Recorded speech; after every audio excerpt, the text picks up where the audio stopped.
Bonjour à tous, j'espère que vous allez bien. Donc, petite vidéo de présentation du système de production frigorifique de la patinoire de Caen. Donc auparavant il fonctionnait avec un HFC, il a été modifié et fonctionne aujourd'hui avec un système CO2 transcritique avec éjecteur. Donc c'est un système breveté Carrier, donc ici on voit Profroid. Donc là ici vous avez le schéma fluidique de la production, donc ça m'a l'air assez compliqué ça, donc du coup j'ai fait un schéma simplifié de votre machine. Donc schéma simplifié de la machine, le voici. Donc on retrouve quoi? Eh bien on retrouve ici une bouteille basse pression. Du coup on réaspire les vapeurs produites dans la bouteille, on les comprime. Ici récup de chaleur et donc des surchauffes, donc avec au niveau des systèmes, donc récup de chaleur et gaz couleur.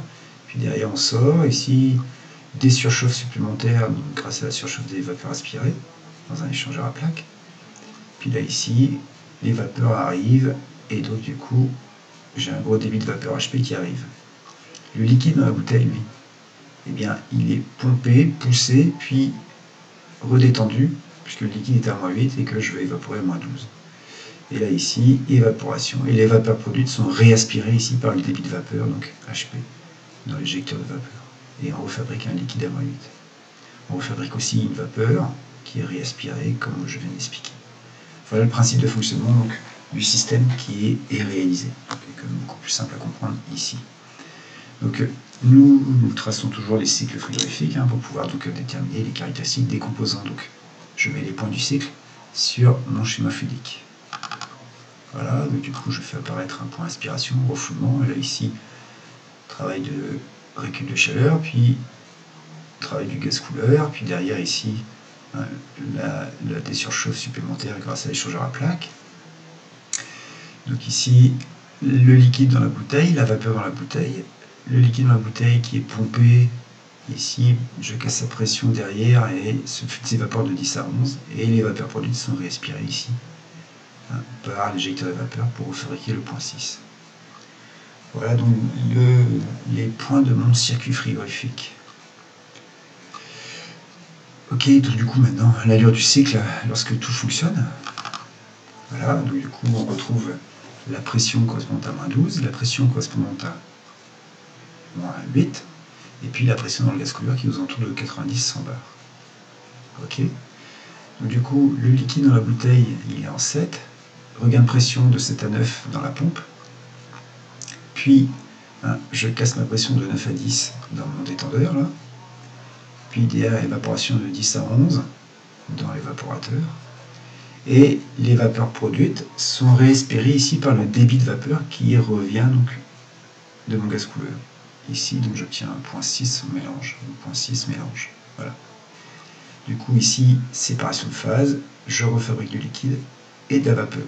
Du liquide et la vapeur. La vapeur qui, du coup, passe ici sur l'échangeur pour désurchauffer les vapeurs HP, donc de 8 à 12. Puis derrière, il y a l'échauffement moteur donc de 12 à 1. Puis derrière, la compression de 1 à 2. Puis récup de chaleur, travail du gaz couleur, travail de l'échangeur des surchauffeurs supplémentaires. Voilà donc pour le principe de fonctionnement de votre système. Donc si maintenant on vient voir la documentation donc du système installé, donc on retrouve ici les compresseurs, on retrouve ici, alors on va faire un zoom après, on retrouve ici la bouteille BP, ici en dessous la pompe, là ici l'échangeur, donc c'est un échangeur à plaques pour la production d'eau glycolée. Et puis on retrouve ici les éjecteurs. Et puis là-haut, là, les systèmes de récup de chaleur. Alors je zoome un peu. Donc ici, mes compresseurs aspirent où? Eh bien ils aspirent ici dans la bouteille. Voilà, c'est bien ici en partie haute, ils aspirent dans la bouteille, hop. Et je m'en vais ici sur mes compresseurs, au nombre de 4. Ils sont identiques et dont un à une vitesse variée. Ok, refoulement des compresseurs, je vais où? Eh bien je vais hop ici, via un séparateur d'huile bien sûr, dans ma cascade de récup de chaleur. Et sortie de récup de chaleur, je vais où? Eh bien je vais ici, hop, via ici un échange, alimenter mes éjecteurs. Voilà. Du coup, les éjecteurs reçoivent aussi les vapeurs produites. Hop. Et ici, j'arrive ici. Et je dis n'importe quoi, les vapeurs produites, excusez-moi, elles arrivent là. Voilà, ici, et je viens injecter là.